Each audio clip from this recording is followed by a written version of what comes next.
اگر راستہ وہاں سے نہیں بن سکا جہاں سے تم نے سوچ رکھا تھا، تو اس کا مطلب یہ تو نہیں کہ اب تم کبھی منزل تک پہنچ ہی نہیں سکو گے۔ تم اپنی محدود سوچ میں رہ کر سوچتے ہو، مگر وہ ذات تو لامحدود ہے، اس کے معجزے کی تو کوئی حد نہیں۔ زندگی کئی ایسے راہوں اور مراحل سے گزر کر تمہیں تمہاری چاہت تک لاتی ہے، جن پر چلنے کے لیے تمہارا دل مطمئن نہیں ہونا، اور نہ کہ خوشی سے پہلے غم کی لذت جان لو اور حاصل کی قدر کرنا سیکھ سکو۔ ایک طریقہ وہ بھی ہے جس کے لیے تم خود کو تیار کرتے ہو، اور دوسرا وہ جس کے لیے اللہ تمہیں تیار کرتا ہے، مگر جب تم اپنے طریقوں پر اڑ جاتے ہو تو وہ نہ تمہیں آگے بڑھنے دیتا ہے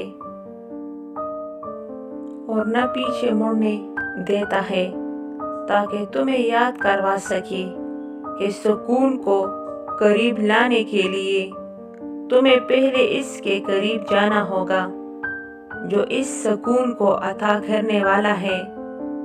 مایوسی اور امید تم میں ہے۔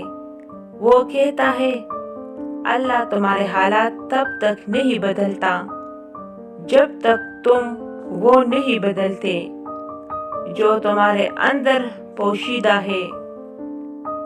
تو جب تک تم ان چیزوں پر خوش رہنا نہیں سیکھو گے، جب تک وہ تمہارے پاس ہے، تو اللہ تمہیں وہ کیسے دے گا جو تم مانگتے ہو؟ یقین رکھنے والے یقین رکھتے ہیں، اور راستے بنانے والے راستے بنا دیتے ہیں۔ تو تم کن اندیشوں میں پڑے ہو؟ منصوبے بھی وہ بناتا ہے اور راستے بھی وہی نکالتا ہے۔ تمہارا کام بس دعا کرنا ہے، صبر کی اس آخری سانس تک، جب تک تمہیں وہ مل نہیں جاتا۔ وہ تمہیں چاہیے۔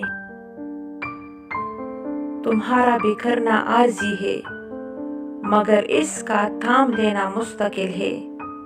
تم نے خود کو خود ہی توڑ رکھا ہے، ورنہ وہ تو کب سے تمہیں جوڑنے کے لیے تیار بیٹھا ہے۔